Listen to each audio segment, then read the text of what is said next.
Hello दोस्तों, नमस्कार। आप सभी का डी स्टोरी चैनल में। तो दोस्तों, आज लेके आ गए एक बहुत ही अच्छी मोटिवेशनल स्टोरी। तो शुरुआत करते हैं आज की कहानी के। अंगद और सुनैना की ये अरेंज मैरिज थी। शादी के अगले दिन ही अंगद और सुनैना हनीमून के लिए शिमला निकलने वाले थे। अंगद का चचेरा भाई विशाल भी उनके साथ जा रहा था। अंगद की माँ, अंगद बेटा, विशाल भी तुम्हारे साथ जा रहा है, है क्या? अंगद, हाँ माँ, उसे ऑफिस का कोई जरूरी काम है और बोल रहा था कि उसका भी वही होटल है जो मैंने बुक किया है। उसने कहा कि उसे अकेले नहीं जाना पड़ेगा, हमारा साथ हो जाएगा। मैंने कहा कोई नहीं, चल ले। अंगद और सुनैना एयरपोर्ट पहुंच जाते हैं। विशाल पहले से ही एयरपोर्ट पहुंच चुका था। तीनों मिलकर शिमला पहुंचते हैं। अंगद, सॉरी सुनैना, विशाल साथ में था तो मैं तुमसे ज्यादा देर बात नहीं कर पाया। वैसे घबराओ नहीं, मैंने रात के लिए बहुत अच्छे इंतजाम कर लिया है। हमारी सुहागरात यादगार रहेगी, सिर्फ तुम और मैं। वैसे तुम नाराज तो नहीं हो ना कि विशाल हमारे साथ आया है? सुनैना, नहीं नहीं, मैं आपसे बिल्कुल भी नाराज नहीं हूं। और वैसे भी अब तो आप और मैं बिल्कुल अकेले हैं, यहाँ देवर जी नहीं है। अंगद के एक सेकंड विशाल का फोन आ रहा है। अंगद, हाँ विशाल, क्या हुआ? अर्जेंट है क्या? ठीक है, आता हूँ। अंगद, सुनैना, विशाल का अर्जेंट कॉल है, मैं थोड़ी देर बाद मैं आता हूँ। तब तक तुम चेंज कर लो और फ्रेश हो जाओ। सुनैना, हाँ कोई बात नहीं, आप मिलकर आओ, तब तक मैं हम दोनों के लिए खाना ऑर्डर कर देती हूँ। अंगद विशाल से मिलने चला जाता है। काफी देर तक अंगद नहीं लौटता। इसी बीच सुनैना थकी हुई थी और वो सो जाती है। अंगद के पास एक और चाबी थी। रात को दरवाजा खुलता है। सुनैना गहरी नींद में थी। तभी वह अंगद से बोली, सुनैना। अंगद जी प्लीज लाइट मत ऑन करना, मुझे बहुत तेज नींद आ रही है। अगर आपने लाइट जलाई तो मेरी नींद खराब हो जाएगी। अरे, आप तो आते ही चिपकने लग गए। खाना तो खा लेते। क्या कर रहे हो? अरे छोड़ो, लगता है आज आप नहीं मानोगे। सुनैना और अंगद इसी मौके की तलाश में थे। अगली सुबह सुनैना की आंख खुलती तो वह देखती है कि अंगद डाइनिंग टेबल पर बैठा चाय पी रहा है। सुनैना, कल रात आपने कितना तंग किया, देखा? आपने मेरी गर्दन पर कितनी बड़ी लव बाइट दी है, जिसका निशान महीने भर तक नहीं जाएगा। मुझे तो शर्म आ रही है। अरे क्या हुआ, मैं तो मजाक कर रही हूँ। आपको मेरा इस तरह से बात करना अच्छा नहीं लगा क्या? अंगद, नहीं नहीं, ऐसी कोई बात नहीं है। वैसे तुम्हें रात को कोई परेशानी तो नहीं हुई ना? सुनैना, नहीं अंगद जी, कल रात को मैं जिंदगी भर नहीं भूल सकती।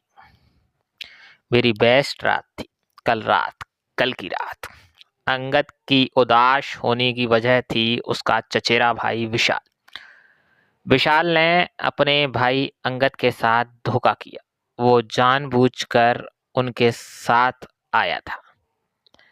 विशाल, वैसे कुछ भी कह लो अंगद भैया, कल रात भाभी के साथ बहुत ही बढ़िया सुहागरात रही, मजा आ गया। उन्हें तो पता भी नहीं चला कि उनके साथ उनके देवर ने सुहागरात मनाई है।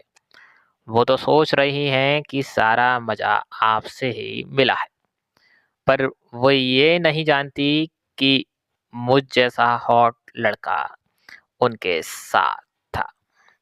एक बात सुन लो, आज रात भी मैं उनके साथ रहूंगा। अंगद, विशाल, तुमने जानबूझकर मेरी ऑफिस की लड़की संजना को पैसे देकर उस दिन मेरे साथ गाड़ी में भेजा था। मैं तुम्हारे बहकावे में आ गया। उसने ड्रिंक नहीं की हुई थी, वो भी तुम्हारे साथ मिली हुई है। जानबूझकर वो मेरे ऊपर गिरी और तुमने उस हालत में वो फोटो ले ली, और अब तुम मुझे ब्लैकमेल कर रहे हो कि मैं उसके साथ था। गलत तो तुम कर रहे हो। तुम मेरी पत्नी के साथ मेरे रिश्ते को खराब कर रहे हो। अरे कुछ तो शर्म करो, तुम मेरे चचेरे भाई हो। सुनैना तुम्हारी भाभी है और तुम उसी के साथ। अगर उसे पता चलेगा तो तभी सुनैना वहां आ जाती है। वह सारी बातें सुन चुकी थी। सुनैना, अंगद जी, आप ऐसा कैसे कर सकते हो? कल रात आपकी जगह देवर जी मेरे साथ थे। मैंने आपके साथ सुहागरात नहीं मनाई, मैंने देवर जी के साथ सुहागरात मनाई है। अंगद, मुझे माफ कर दो सुनैना, ये सब विशाल की चाल है, तुम जानती हो।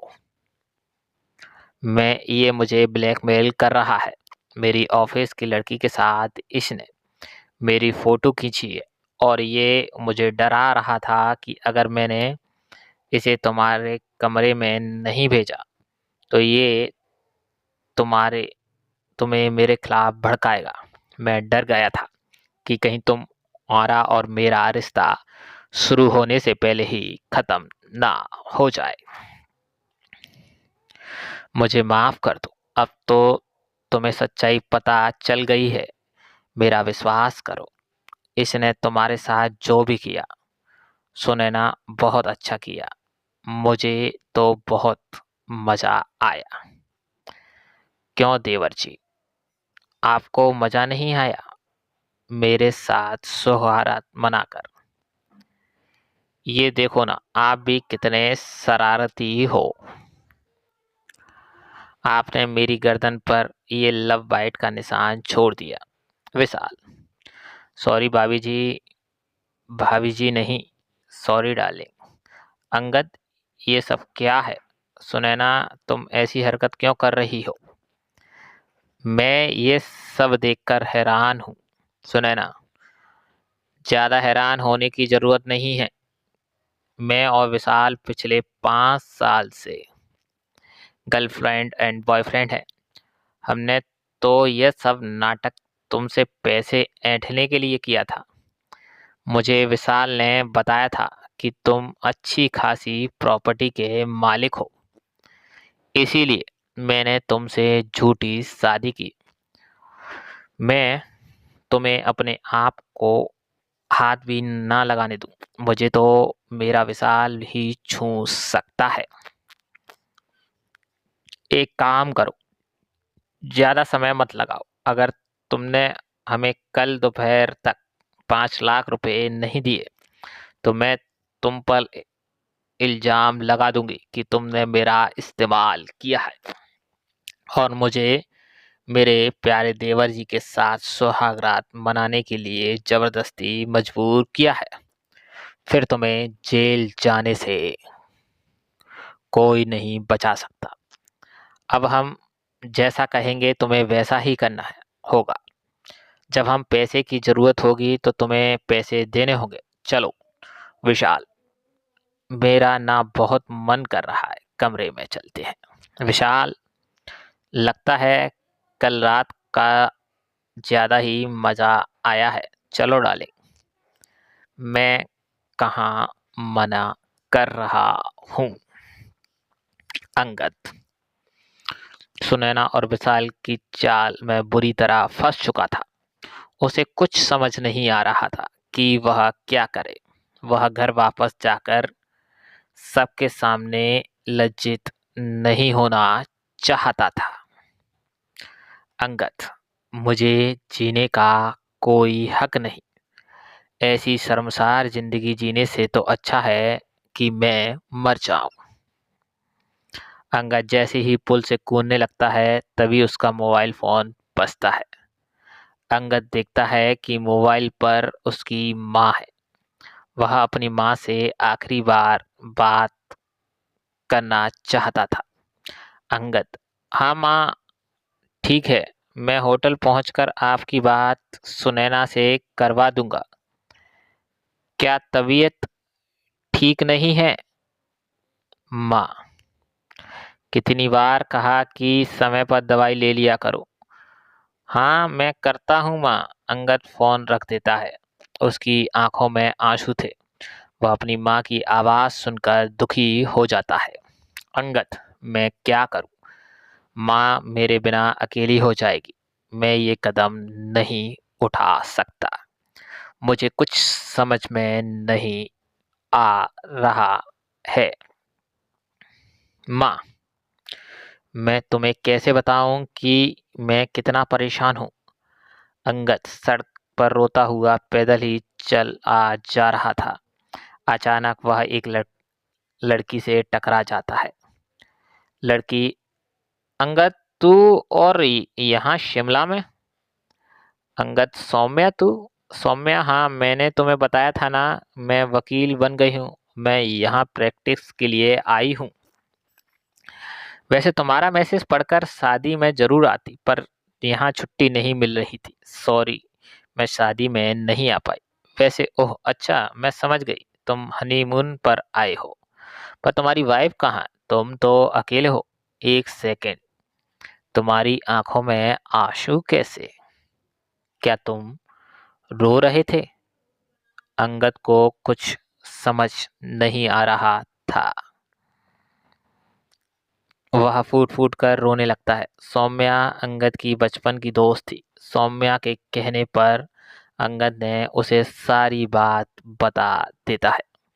सौम्या, अंगद घबराने की कोई बात नहीं है।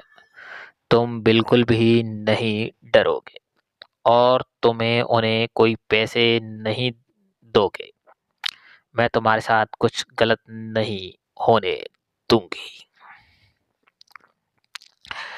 तुम कल ही सुनैना के खिलाफ तलाक के लिए अर्जी दे दो, बाकी सब मैं संभाल लूंगी। अंगद, पर सौम्या, विशाल ने भी मेरे साथ गलत किया है। सौम्या, कोई टेंशन नहीं है, दोनों को तुम्हें ब्लैकमेल करने के जुर्म में कड़ी सजा होगी। बस तुम्हें उन दोनों की बातों को इस फोन में रिकॉर्ड करना है। उसके बाद उन्हें सजा से कोई नहीं बचा सकता। अंगद सौम्या के कहे मुताबिक होटल जाता है और विशाल और सुनैना की रिकॉर्डिंग कर लेता है। अंगद, कान खोल कर सुन लो, मैं तुम दोनों को एक फूटी कौड़ी भी नहीं दूंगा। तुम्हें जो करना है कर लो। सुनैना, विशाल, अब क्या करें? ये तो हम दोनों को एक साथ रहने भी नहीं देगा और पैसे भी नहीं देगा। कहीं तो इसके खिलाफ पुलिस में झूठी रिपोर्ट कर दूं। विशाल, हाँ सुनैना डार्लिंग, मैं ये तो तुम्हें करना ही पड़ेगा, वरना हम पैसों के मोहताज हो जाएंगे।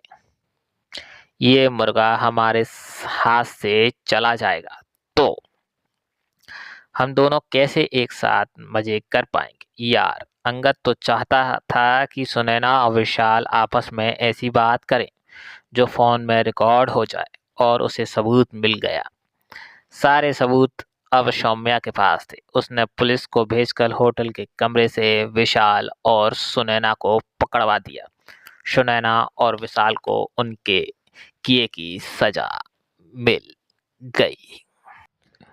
तो दोस्तों, कैसी लगी आज की ये मोटिवेशनल कहानी? बहुत कुछ हमें सिखाती है रिश्तों के बारे में और धोखेबाजों के बारे में। कई बार ज़िंदगी में हर व्यक्ति के कुछ व्यक्तियों के साथ ये पल आ जाते हैं कि उन्हें 2 चीज़ चुनना होती है, या तो मर जाएँ या सामना करें। सामना करने के लिए आपको दृढ़ साहस देने वाला साथी ज़रूरी है, क्योंकि हम इतने बुरी तरह से फँस चुके होते हैं कि वहाँ से निकल नहीं पाते। तो इसी तरह के आपके साथ कोई ना कोई आपका होगा जो आपको बचा सकता है, आपको मोटिवेट कर सकता है इस ऐसे गलत व्यवहार जो आपके साथ हुआ है उससे लड़ने के लिए। तो आज की हमारी यह मोटिवेशनल कहानी अगर अच्छी लगी हो तो प्लीज़ दोस्तों चैनल को सब्सक्राइब कीजिए, लाइक कीजिए, कमेंट में ढेर सारा प्यार दीजिए, जिससे और भी अच्छी स्टोरियाँ हम आप सभी के लिए ला सकें और उन्हें आपके सामने रख सकें। ये एक सच्ची घटना थी जो हमने आपके सामने प्रस्तुत की है। अगर आपको ये घटना बहुत अच्छी लगी है और आप इससे बहुत कुछ सीखे हैं तो प्लीज़ चैनल को सब्सक्राइब मार दीजिए, जिससे और भी अच्छी घटनाएँ आपके सामने और कहानियाँ हम रख सकें। जय श्री राधे, राधे राधे।